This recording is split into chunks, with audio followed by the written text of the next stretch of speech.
तो इसमें पहला क्वेश्चन है, वंदे मातरम गीत किस विद्रोह का चित्रण किया गया। वंदे मातरम गीत में किस विद्रोह का चित्रण किया गया? तो सन्यासी विद्रोह का। भारतीय संविधान में किस आधार पर आरक्षण प्रदान किया गया था? जाति के आधार पर किया गया। भारतीय संविधान में किस आधार पर आरक्षण प्रदान किया गया? जाति के आधार पर। किस खिलाड़ी को उत्तर प्रदेश का पहला कांशीराम खेल रत्न अवार्ड मिला है? तो रुद्र प्रताप सिंह को। किस खिलाड़ी को उत्तर प्रदेश का पहला कांशीराम खेल रत्न अवार्ड मिला है? तो ये रुद्र प्रताप सिंह को हो जाएगा। यूरो 2 नॉर्म्स का संबंध किस क्षेत्र से? तो प्रदूषण नियंत्रण से है। यूरो 2 नॉर्म्स का संबंध किस क्षेत्र से? तो प्रदूषण नियंत्रण से है। महात्मा गांधी को किसने सबसे पहले राष्ट्रपिता से संबोधित किया था? तो सुभाष चंद्र बोस ने। महात्मा गांधी को किसने सबसे पहले राष्ट्रपिता से संबोधित किया था? सुभाष चंद्र बोस ने। अगला क्वेश्चन है, कुका आंदोलन कहाँ से संबंधित है? तो पंजाब में। कुका आंदोलन कहाँ हुआ था? तो ये पंजाब में हुआ था। ठीक है। ए पैसेज टू इंडिया पुस्तक की रचना किसने की थी? तो E.M. फोस्टर ने। ए पैसेज टू इंडिया पुस्तक की रचना किसने की थी? E.M. फोस्टर ने। कोपेनहेगन किस देश की राजधानी है? तो डेनमार्क की राजधानी कोपेनहेगन। कोपेनहेगन किस देश की राजधानी है? तो डेनमार्क की राजधानी है। भारतीय सुरक्षा तंत्र में ध्रुव क्या है? तो उच्च तकनीक हेलीकॉप्टर। भारतीय सुरक्षा तंत्र में ध्रुव क्या है? तो उच्च तकनीक हेलीकॉप्टर है। आज नवरत्न का अर्थ क्या है? आज जो है नवरत्न का अर्थ क्या है? तो ये केंद्रीय लोक उद्यम विभाग द्वारा कंपनियों को दिया गया दर्जा है। ठीक है। नवरत्न का अर्थ क्या है आज के टाइम में? तो केंद्रीय लोक उद्यम विभाग द्वारा कंपनियों को दिया गया दर्जा है।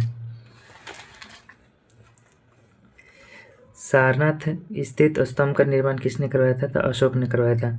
सारनाथ में स्थित स्तंभ का निर्माण किसने करवाया था? तो अशोक ने करवाया था। ठीक है। हरिजन बंधु नामक पत्रिका का नाम बदलकर क्या रखा गया था? हरिजन रखा गया था। हरिजन बंधु नामक पत्रिका का नाम बदलकर क्या रखा गया था? तो हरिजन रखा गया था। किस भारतीय भाषा को बोलने वाले लोगों की संख्या विश्व में हिंदी के बाद सबसे अधिक है? तो ये बांग्ला भाषा है। किस भारतीय भाषा को बोलने वाले लोगों की संख्या विश्व में हिंदी के बाद सबसे अधिक है? तो बांग्ला। ठीक है। अगला क्वेश्चन की शब्द ईड किससे संबंधित है? तो आत्ममोह से संबंधित है। शब्द ईड किससे संबंधित है? आत्ममोह से संबंधित है। स्वर्णिम चतुर्भुज योजना किस क्षेत्र से संबंधित है? तो सड़क मार्ग से संबंधित है। स्वर्णिम चतुर्भुज योजना किस क्षेत्र से संबंधित है? सड़क मार्ग से। किसने दीन इलाही धर्म स्वीकार किया था? दीन इलाही धर्म को बीरबल ने। किसने दीन इलाही धर्म को स्वीकार किया था? तो बीरबल ने। National gallery of modern art कहाँ स्थित है? नई दिल्ली में। National gallery of modern art कहाँ स्थित है? नई दिल्ली में। महात्मा गांधी का चंपारण आंदोलन सफल रहा कब? 1917 में। महात्मा गांधी का चंपारण आंदोलन कब सफल रहा? 1917 में। सर्वप्राचीन विधि ग्रंथ कौन सा है? तो मनुस्मृति है। सर्वप्राचीन विधि ग्रंथ कौन सा है? मनुस्मृति है। गुप्त संवत कब प्रारंभ हुआ था? 319 ईस्वी में। गुप्त संवत कब प्रारंभ हुआ था? 319 ईस्वी में हुआ था। ठीक है। अगला क्वेश्चन है, सर्वेंट्स ऑफ इंडिया सोसाइटी के संबंध किसे है? तो गोपाल कृष्ण गोखले से।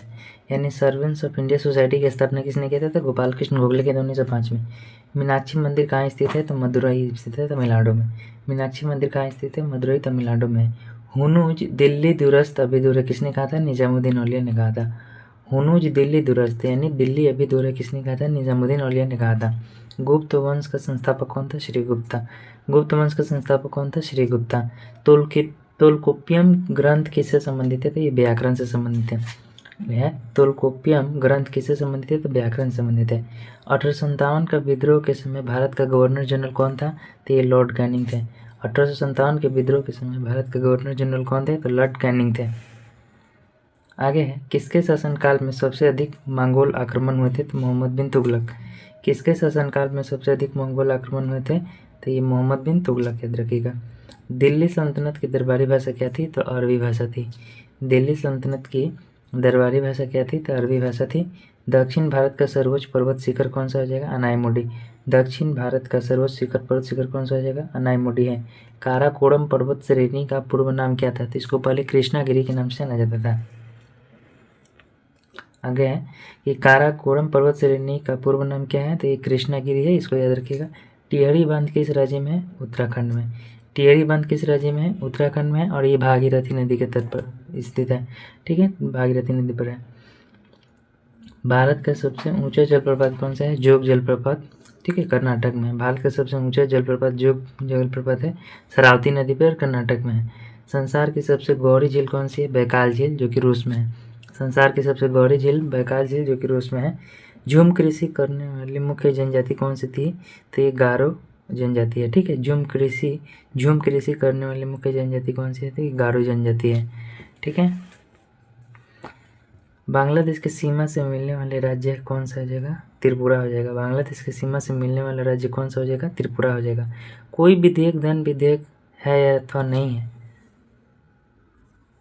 कोई विधेयक धन विधेयक है अथवा नहीं है, इसका अंतिम निर्णय कौन लेता है? तो इसका लोकसभा अध्यक्ष लेते हैं। कौन लेते हैं?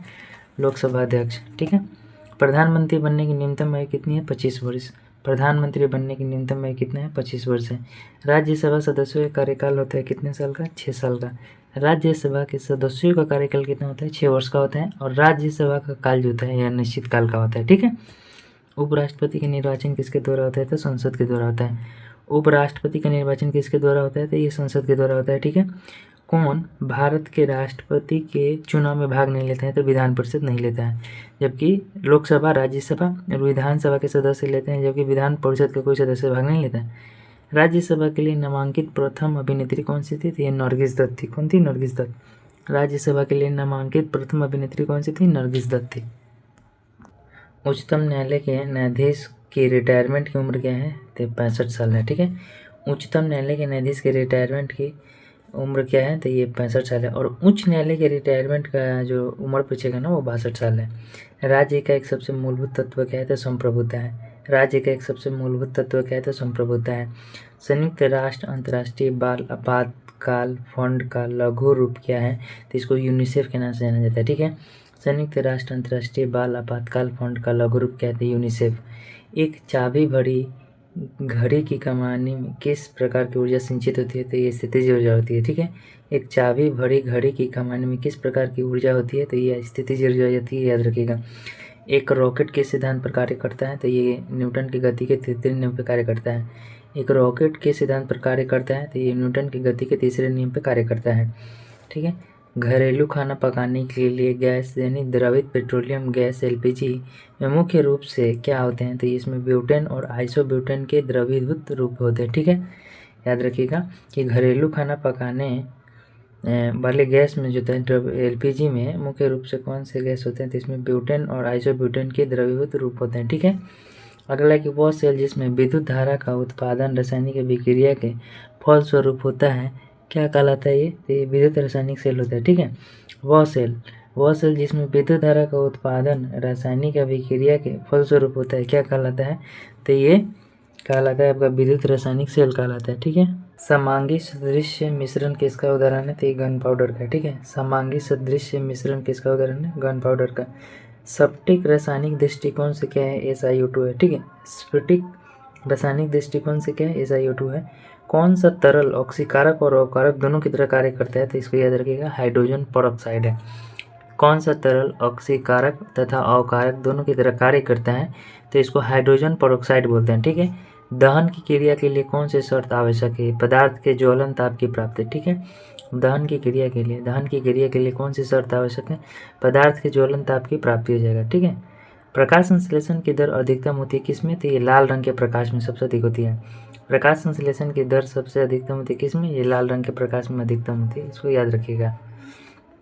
आगे, फसलों पर डीडीटी के छिड़काव से क्या प्रदूषित होता है? तो इससे वायु, मृदा और जल तीनों प्रदूषित होता है। ठीक है, फसलों पर डीडीटी के छिड़काव से क्या प्रदूषित होता है? तो इससे वायु, मृदा और जल तीनों होता है। ठीक है, एक पौधे पर दूसरा पौधा उगने वाला क्या कहलाता है? इसको एपीफाइट बोलते हैं। एक पौधे पर दूसरा पौधा उगने वाले पौधे को क्या बोलते हैं हम लोग? एपीफाइट बोलते हैं। एफ्लाटॉक्सिन नामक विष किससे उत्पन्न किया जा सकता है? फंगस के द्वारा। एफ्लाटॉक्सिन नामक विष किससे उत्पन्न किया जा सकता है? फंगस के द्वारा। ठीक है, मानव शरीर के किस अंग में रुधिर ऑक्सीजन युक्त होता है? तो ये फेफड़ा में होता है। ठीक है, मानव शरीर के किस अंग में रुधिर जो होता है ऑक्सीजन युक्त होता है? तो ये फेफड़े में होता है। मियोसिस क्या है? तो मियोसिस 1 अर्धसूत्री विभाजन है। ठीक है, मियोसिस क्या है? तो मियोसिस 1 जो है अर्धसूत्री विभाजन है। अगला क्वेश्चन है हमारा, बच्चों को कारखाना में बलात् प्रवेश निषेध किस अनुच्छेद में? तो ये अनुच्छेद 24 में है। बच्चों को कारखाना में बलात् प्रवेश निषेध किस अनुच्छेद में? अनुच्छेद 24 में। भारत के संविधान को किसने अंगीकृत किया है? तो भारत की जनता ने, अर्थात भारत की संविधान सभा ने। भारत के संविधान को किसने अंगीकृत किया है? तो भारत की जनता ने। राज्य में संवैधानिक विफलता होने पर किस अनुच्छेद का प्रयोग किया जाता है? तो ये अनुच्छेद 356 का, यानी राष्ट्रपति शासन का। राज्य में संवैधानिक विफलता होने पर किस अनुच्छेद का प्रयोग किया जाता है? तो ये अनुच्छेद 356 का। उच्च न्यायालय के न्यायाधीश को किसके द्वारा नियुक्त किया जाता है? तो भारत के राष्ट्रपति के द्वारा। उच्च न्यायालय के न्यायाधीश को किसके द्वारा नियुक्त किया जाता है? तो भारत के राष्ट्रपति के द्वारा। राज्यसभा में राष्ट्रपति द्वारा मनोनीत सदस्यों की संख्या कितनी होती है? तो ये 12 होती है। कितनी होती है? 12। राज्यसभा में मनोनीत राष्ट्रपति द्वारा कितने सदस्य होते हैं? तो ये 12 सदस्य होते हैं। ठीक है। आगे है कि बलवंत राय मेहता समिति का गठन किस वर्ष हुआ था? तो ये तो 1957 में।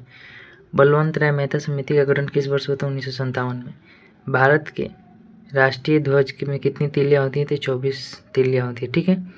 भारत के राष्ट्रीय ध्वज में कितनी तीलियाँ होती हैं? 24 तीलियाँ होती हैं। स्वतंत्र भारत का प्रथम औद्योगिक नीति घोषित वर्ष कौन सा है? तो 1948 में। यानी स्वतंत्र भारत का प्रथम औद्योगिक नीति की घोषणा किस वर्ष हुई थी? तो 1948 में हुई थी। ठीक है। अगला है मॉडवेट किससे संबंधित है? एक प्रकार का उत्पाद शुल्क है। मॉडवेट क्या है? तो उत्पाद शुल्क है। ठीक है। मॉडवेट एक प्रकार का उत्पाद शुल्क है ये। आगे है कि कर संरचना संबंधित सुधारों के लिए गठित समिति कौन सी समिति थी? चिलैया समिति थी। कर सुधारों से संबंधित, कर संरचना से संबंधित सुधारों के लिए गठित समिति का नाम क्या था? चिलैया समिति था। समुद्र तल से बिहार की औसत ऊंचाई कितनी है? 53 मीटर है। समुद्र तल से बिहार की औसत ऊंचाई कितनी है? 53 मीटर है।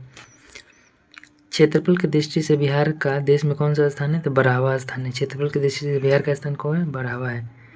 पटना में स्थित गोलघर का निर्माण किस गवर्नर जनरल के समय में हुआ था? तो ये लॉर्ड कॉर्नवालिस के समय में। पटना में स्थित गोलघर का निर्माण किस गवर्नर जनरल के समय में हुआ था? तो लॉर्ड कॉर्नवालिस। ठीक है।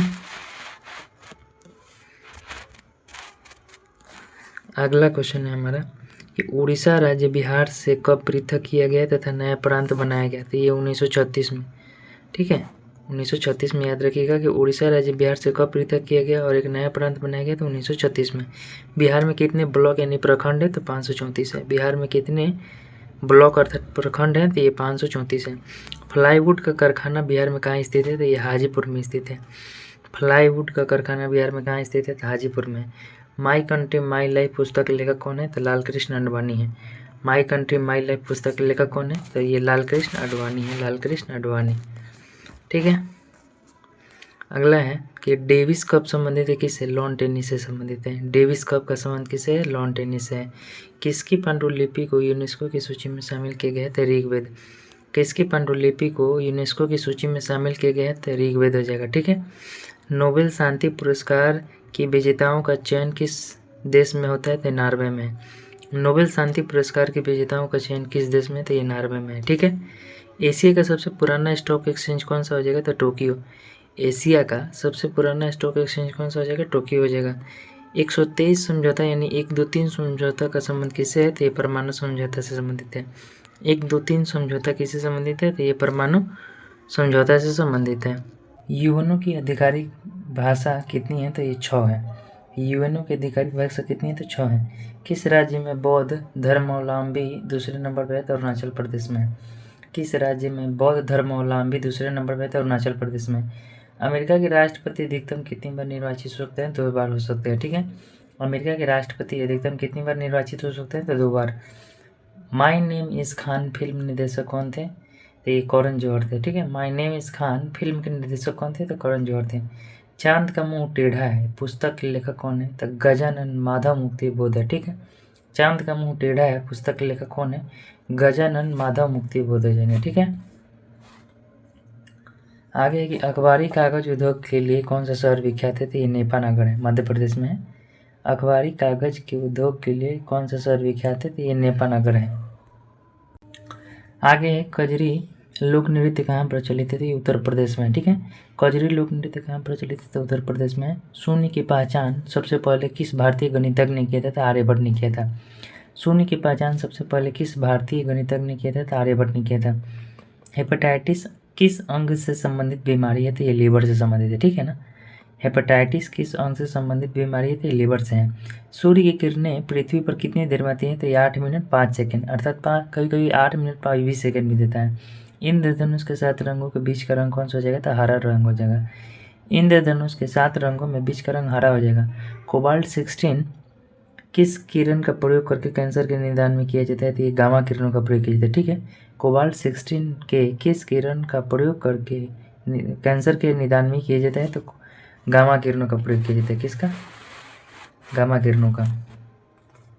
आगे, पानी का घनत्व किस ताप पर अधिकतम होता है? 4 डिग्री सेल्सियस पर। पानी का घनत्व किस ताप पर अधिकतम होता है? 4 डिग्री सेल्सियस पर। ऊष्मा का सबसे अच्छा चालक कौन सा हो जाएगा? चांदी। ऊष्मा का सबसे अच्छा चालक हो जाएगा चांदी। दांतों में क्या होता है? तो कैल्शियम होता है। दांतों में क्या होता है? कैल्शियम होता है। किस विटामिन का संबंध रक्त के थक्का बनाने से? तो विटामिन के का संबंध है। किस विटामिन का संबंध रक्त के थक्का बनाने से? तो विटामिन के। एक वयस्क के शरीर में रक्त की मात्रा कितनी होती है? 4 से 5 लीटर दिया है, कहीं कहीं 5 से 6 लीटर भी देता है। ठीक है, एक वयस्क के शरीर में रक्त की मात्रा जो होती है ना, ये 4 से 5 लीटर, कभी कभी 5 से 6 लीटर भी होता है। ठीक है, सूर्य की ऊर्जा का स्रोत क्या है? तो सिर्फ सनलाइन दिया है यहाँ पे, नाभिकीय सनलाइन होता है। सूर्य की ऊर्जा का स्रोत क्या है? तो ये नाभिकीय सनलाइन होता है। ईसीजी का संबंध किससे है? तो यहाँ पे मस्तिष्क दिया है, जो कि गलत है। ईसीजी का संबंध होता है ये हृदय से होता है। इलेक्ट्रोकार्डियोग्राफ इसका फॉर्मूला होता है, इसका फुल फॉर्म होता है ईसीजी का इलेक्ट्रोकार्डियोग्राफ, और ये हृदय से संबंधित है, यहाँ पे मस्तिष्क नहीं होना चाहिए। ठीक है, आगे है कि पुरातन अवशेषों के कालक्रम का निर्धारण किस पद्धति से होता है? तो ये कार्बन 14 से होता है। ठीक है, पुरातन अवशेषों के कालक्रम का निर्धारण किस पद्धति से होता है? तो ये कार्बन 14 का प्रयोग किया जाता है। कार्बन 14 का। योग्यतम की उत्तरजीविता की बात किसने की थी? तो डार्विन ने की थी। ठीक है, योग्यता की उत्तरजीविता की बात किसने की थी? चार्ल्स डार्विन ने। edu.in.os किससे संबंधित है? तो ये शिक्षा से संबंधित है। edu.in.os किससे संबंधित है? तो शिक्षा से। 4G मोबाइल तकनीक किसने प्रारंभ की थी? यानी चीन ने की थी। 4G मोबाइल तकनीक किसने प्रारंभ की थी? चीन ने। सिरका में कौन सा अम्ल पाया जाता है? एसिटिक अम्ल पाया जाता है।